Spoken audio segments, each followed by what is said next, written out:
You are now watching the Queen Chioma.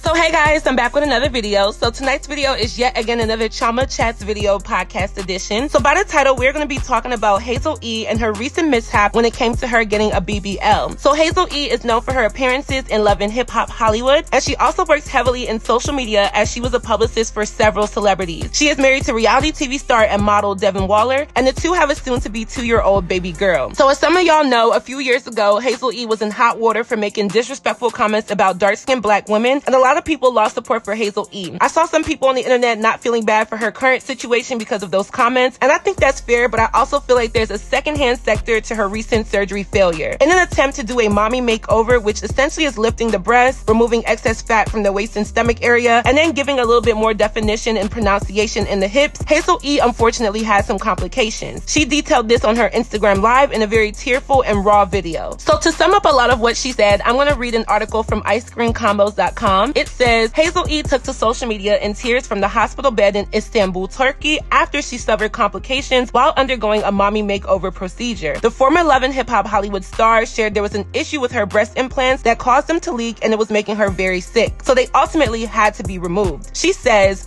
I had some complications, so they had to take my boobs. I was supposed to go home to America today, but my boobs were leaking, and it was a lot of fluid leaking the last couple of days, and it was making me really sick, and I came in for dehydration. I have a good doctor here. They take care of me, and today they decided life over death. They decided to remove my boobs. So I don't necessarily have any talking points. I wanted to talk about this from a comprehensive standpoint, so let's get right into this video. Now, before we get started, I feel like my main thing is, if I'm going to make these videos, I'm going to allow people to make the choices that they want for their body, but I'm also going to encourage this level of self-love and self-care. So I did want to introduce today's sponsor, OSUGA. OSUGA is a self-designed brand focused on female sex products. So their products are designed by females, and they strive to really stand by all women. After looking through their site and their products, I see that because women are often showcased with men's imagination of women's sex lives, they wanted it to be a new perspective that comes from women. So they sent me the G-Spot and the Cully Bird in pink. All of their products come in many different colors, but y'all know I do love pink. And I know this is kind of like a grown woman promotion, but I do think a lot of sexual pressures come from men and their ideas of what it means for a woman to be sexual. So if you are grown, you can definitely take control over your sex life, and there's nothing wrong with pleasing yourself. Only a woman can define their orgasms and their pleasure. So the Cully Bird, this is kind of similar to the Rose toy that's been really popular on social media, but it has a sucking function, it has a vibration function, also has a night light when it's charging, and it's waterproof, it's super smooth, and to be honest, it's very quiet. And then they also sent me the G-Spot. This one also has a sucking function and vibration function. It's U-shaped because it's actually meant to touch the G-spot, and it's also waterproof as well. So both products are really silky smooth. They have like this squishy body that's like a smooth silicone, and I will say I like the fact that it comes with a magnetic charger and that they're very quiet. If this is something that you are all interested, I'm recommending them, and that's a lot coming from me. And you can get a good price through my link and my code, which will be down in my description box. Take control of your personal sex life by getting $10 off using code CHIOMA10, and you can find this down below. So my overall thoughts on Hazel E is this. Ladies, we need to get to a point where we don't risk our lives for the essence of vanity. It's one thing to invest in your looks and your body and your physical appearance. I think it's actually very smart to do that as a woman because pretty privilege is actually very beneficial if it's done correctly. But you should not be trying to obtain pretty privilege by risking your life at the same time. Hazel E has been the butt of many jokes because of her appearance. In the past, she spoke about how she is a light-skinned woman and that darker women are jealous of her. And I feel like with those comments, she was trying to equate her light skin as dominant beauty over skins that are darker, because she just has some really deep-rooted insecurities. And we can see right through the smoke screen, all of that was just a cry for help because she was insecure within herself, even prior to having a child. After doing so many videos like this, I completely understand that once you have a baby, as a woman, your body changes. Your breast may sag, there's extra skin on your stomach, and you just don't feel like yourself anymore. So I completely understand the pressure and the desire to snap back or get back to what you deem as ideal, but that's the difference between doing something for you and doing something for others. Getting back to what you deem as ideal should be a mixture of diet, exercise, and if necessary or if desperately desired, after doing adequate research and making a good choice, then you can tap into the plastic surgery room. So it's clear that Hazel E was trying to do something for herself, but she went about it in a very careless and very unfortunate way. I would not recommend anybody going out of the country to get any form of plastic surgery, especially because things aren't regulated in other countries like they are in someone's home country. And it's crazy because I've sorted through a lot of my emails and I found different companies in Turkey in particular who have reached out to me offering free cosmetic procedures in exchange for a video promotion. And I've never written any of them back, but I've gotten at least 3 to 4 emails over the past year and a half from different plastic surgery offices. And they want to sponsor me things like a rhinoplasty or a BBL or a jawline reconstruction. And the sad part about that is that when I look at those emails, if I wasn't as confident in myself as I am, I would think, wow, a company is looking at me, they're watching my videos or just coming across my content and reaching out to me because they see something in me that may want to be fixed. And the second hand to that is that they see the society of young women like myself who are young and have a following and have a lot of focus on beauty and my brands, that I'm someone who must be willing or having the underlying desire to change something about myself through surgery, which is so crazy. Although I've had thoughts about nipping and tucking and changing different things on my body, I feel like that's everyone because we all have insecurities and things that we would probably want to change about ourselves, whether they're physical or not. But some of us just have those little voices in our head because, you know, pretty much everyone suffers from some level of insecurities. But then there's other people who have extreme insecurity where they are willing to risk it all. And that's what happened to Hazel E. She was made fun of because of her nose. She was always being made fun of because she's just, in most people's opinions, not socially pretty. And I feel like that has taken a toll on her over the years, especially when your arch nemesis is someone like Masika Kalisha, who really is the queen of clapbacks, but also because insecurities kind of affect every woman, especially in 2021, especially when your job is very public. And if you notice, reality TV stars rarely look bad. When you see them on Love and Hip Hop, they're always going out to clubs or lunch with the girls or different parties and events where they're all in their best hair and their best makeup and their best outfit to get filmed. So for Hazel E, when your job is to look good as well as air out all of your dirty laundry and personal business, you're going to be remotely more self-conscious about yourself than probably the average individual. Part of the reason why I stopped doing on-camera videos is because I feel like I needed to be with a full face of makeup, a slayed wig. I have a perfect look when I appeared on camera. And it becomes a part of your job as an influencer because as an influencer, you're supposed to look good. And for me, it's way more rewarding for me to still garner the same views and engagement in the comfort of my own home with no wig, a t-shirt on, no bra on, and be in my most natural state than having to prepare myself to get on camera to film. That's why I've been doing a lot of lives where I just look like, you know, I'm just natural. And trust and believe, I love getting cute. I love to put on wigs and makeup because I'm a girly girl, but to do that all day, every day, just to sit on camera, it is a lot of work, whether people agree with that or not. So I felt myself getting a little bit more self-conscious because even before you all see the video, I still have to spend a lot of time editing the video and watching my face for hours. And someone who does that is going to be very, very critical of everything that they see. So now I'm looking at my teeth, now I'm looking at my nose, now I'm looking at my skin texture, now I'm looking at my hairline for my wig, knowing that if it's not up to par, somebody in the comments is going to say something about it. And I took the podcast route because I'm the type of person that will go back and forth with you and I will cuss you out if you disrespect me. But I realized it's not worth going back and forth with a hater when my looks don't have to get me to where I need to be. People like my voice and my words and my commentary more than what I actually look like. I'm pretty sure there's people that watch me that still don't really know what I actually look like because I haven't done an on-camera video in about 4 to 5 months. As for Hazel E, I know she's no longer on Love and Hip Hop, but she's still on other reality TV shows. She was on Marriage Boot Camp and she recently did the conversation with Masika Kalisha where they talked about how their friendship went to shit. And this is how Hazel sustains her income for herself and her family. And I'm sure as a mother, when you see that your main priority is to provide for your child or children, you're going to continue to risk yourself so that you can feed your family. And Hazel E knows if she had a more ideal look to her, that can warrant her way more opportunities as well as make her way more money. But my key word is it could. It doesn't always work out that way, and it shouldn't have to be all of that just for someone to make money. I think a lot of us women need to understand that there has to be a limit to how far we will go. One thing I've noticed from people who do have plastic surgery is that they're willing to get more things changed because when you think about it, a 6 to 8 week recovery time is not that long. Having to take yourself out for 2 or 3 months is not that long when the overall result is something that could really benefit you. I think plastic surgery makes people become actually more self-conscious because then they're going to think of more things that they need to fix about themselves. And there's some people who really are one and done, who got what they wanted and can move on, but I've noticed the majority of people are not like that. I've been getting microneedling for the past few months in my skin has seen a major improvement. And once I started that, I went and got Invisalign for my teeth because I've always wanted them way straighter, even from when I was a kid. And I know these things are pretty minimal compared to going under the knife and having to be asleep while it's happening, but I still feel like it's made me a lot more self-conscious. And this is just me being honest, because as much as people look up to me and ask questions about confidence and femininity, it's still a journey for me to get to a place where I'm 100% confident with who I am. And the physical component is always going to play a role, especially if you're someone who's been oppressed for your looks. It can be as common or relevant as you were the big nose girl all of your life and then you get a rhinoplasty when you get older, to something more severe like you grew up dark skinned and when you got older you had the urgency to want to bleach your skin or wear makeup that wasn't your shade to neglect your actual skin tone and call it something else. So the physical component of being a woman in 2021 is very demanding and very compelling. And I feel like that's because a lot of social media influencers and celebrities, and to be honest, the average person, it's making it seem like it's very easy to fix things that we don't like about ourselves. And I know a lot of people who feel like many women, but young women in particular who are in their 20s and 30s, are all starting to look the same because we desire to stay in a body shape and the same lip shape and the same facial structures. And it's really damaging. I feel like all of this is very damaging, and it's very unfortunate that Hazel E could not shake the shackles of society's pressures for women to look a certain way, and it resulted in a major complication. She now had to get her breast implants removed because her body rejected them and caused an infection. So I believe the doctor was able to give her what she considered a B-cup breast size, and we're going to see what it looks like when she's all healed up. But it's crazy to think that she documented this whole process thinking that she was going to come out of it loving her new body and being happy. She even brought her husband and her young daughter out of the country to get this procedure just for her to still be stuck in Istanbul, Turkey, having to undergo a medical emergency to honestly save her life. I think Hazel E is a good example of when things can go completely wrong. Granted, we've seen so many success stories. We've seen people get their body done and it looks good and they have no complications, but every woman is different. Everybody's body is different. Your body may reject a piercing and also reject an implant, whereas my body may not do that. So it does come down to loving yourself in a way that you understand your limits and you also don't risk your life for something that may or may not benefit you. I am not anti-surgery. I feel like it does do wonders in justice in many cases, but I feel like there's a smart way to approach it, and this was a way less than smart way on Hazel E's end. Please do not travel out of the country to get work done. I know the prices are way cheaper, but that cheap price can come with a very expensive consequence. So that is it for this video. I hope you guys enjoyed. Let me know your thoughts on my commentary down below. Don't forget to check out our sponsor, OSUGA, as well as follow me on all of my social media networks, and I will see you guys in my next video.